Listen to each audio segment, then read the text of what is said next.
Hello friends, welcome to my channel. आज मैं आपको स्लीव्स के बारे में जानकारी दूंगी।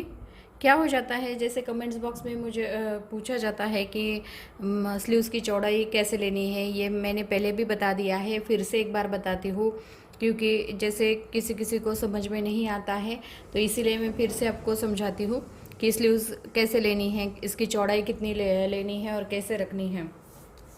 अब देखिए, यहाँ पे जब भी हम स्लीव्स का नाप लेते हैं, आपकी स्लीव छोटी हो, बड़ी हो, या फुल स्लीव्स हो, हाफ स्लीव्स होगी या 3/4 स्लीव्स होगी, तो पहले आपको स्लीव्स की लंबाई नापनी है। अब लंबाई कैसे लेते हैं, ये जो शोल्डर है हमारा, शोल्डर के बिल्कुल सामने यहाँ पे हमें लंबाई लेनी पड़ती है। ये देखिए, अभी यहाँ पे हमारी लंबाई जो आती है स्लीव्स की 4.5 इंच। अभी 4.5 इंच स्लीव्स आती है, लंबाई आती है, तो अस्तर वाला ब्लाउज़ होगा आपका, तो आपको आधा इंच ही एक्स्ट्रा लेना है, क्योंकि यहाँ पे सिलाई में थोड़ा चला जाता है और अंदर के साइड में जब हम अस्तर को ज्वाइन करते हैं तब थोड़ा सिलाई में चला जाता है। तो आप आधा इंच एक्स्ट्रा लेते हैं तो भी आपका परफेक्ट नाप स्लीव्स का निकलता है। लेकिन जब हमारा नॉर्मल ब्लाउज़ पीस में हम स्लीव्स को सिलते हैं, या ब्लाउज़ आप सिलते हो और यहाँ पे हमारी स्लीव जो है वो आपको पट्टी जो है फोल्ड करनी पड़ती है, तो यहाँ पे हमारा 4.5 इंच आता है।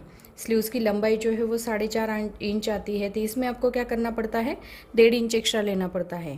4.5 इंच आती है तो यहाँ पे हमें 6 इंच लेना है। 6 इंच लेना है तो यहाँ पे आपको क्या करना है, 4.5 इंच आता है तो 6 इंच आपको लंबाई में एक्स्ट्रा 1.5 इंच एक्स्ट्रा लेना पड़ता है। उसके बाद अब देखिए, जब भी हम ब्लाउज़ की कटिंग करते हैं, कटिंग करते वक्त हमें क्या करना पड़ता है, जैसे यहाँ से यहाँ तक हम चेस्ट का 1/4 प्लस 1.5 इंच लेते हैं। जब हम आर्म होल की कटिंग करते हैं तो यहाँ पे हमारा आगे के साइड में 1.5 इंच आता है, क्योंकि ये एक्स्ट्रा मार्जिन जो है वो अंदर के साइड में सिलाई में चला गया, तो यहाँ पे हमारा 1.5 इंच एक्स्ट्रा आता है। तो यहाँ से यहाँ तक हम क्रॉस में आर्म होल जो है वो नापते हैं। जब हम यहाँ से यहाँ तक क्रॉस में आर्म होल नापेंगे तब हमारे स्लीव्स की चौड़ाई निकलती है।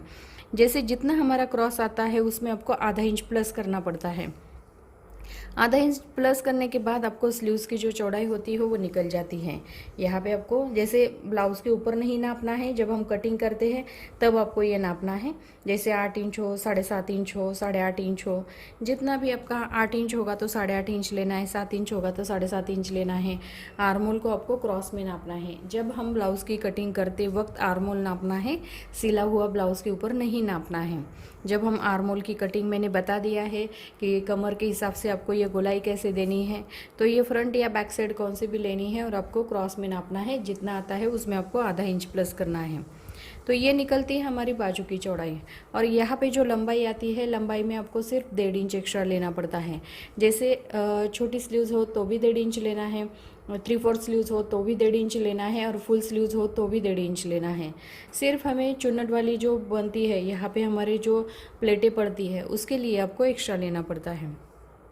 तो इस तरीके से स्लीव्स, और उसके बाद आपको स्लीव्स की जो गोलाई होती है, जैसे मार्किंग करते वक्त हमें 3 इंच पे देना है, उसके वो 3 इंच की मार्किंग करके फिर हम ये गोलाई जो है वो देते हैं। तो ये दोनों की गोलाई में, फ्रंट और बैक साइड की गोलाई में हमारा 1 इंच का गैप होना चाहिए। तो इस तरीके से आपको स्लीव जो है वो कट करनी है। बहुत सिंपल तरीका। उनको क्या हो जाता है, 3 इंच का नाप लेके वो गोलाई तो दे देते हैं, लेकिन चौड़ाई समझ में नहीं आती है। तो फिर से एक बार समझाती हूँ। जब भी आपका आर्म होल कट करते हैं, स्लीव ब्लाउज कट करते हैं, तब आपको आर्म होल को क्रॉस में नापना है, उसमें आपको आधा इंच प्लस करना है, वो निकलती है बाजू की चौड़ाई। और जितनी स्लीव्स है उसमें आपको 1.5 इंच एक्स्ट्रा लेना है लंबाई में। इसी तरह से आपको इसका ध्यान रखना है। तो यहाँ पे मैंने स्लीव्स के बारे में थोड़ा जो कुछ आपको समझ में नहीं आता है तो वो मैंने आपको बताया है। तो अगर मेरा वीडियो पसंद आया होगा तो मेरे वीडियो को लाइक ज़रूर कीजिए और हमारे चैनल को सब्सक्राइब कीजिए। Thank you for watching this video.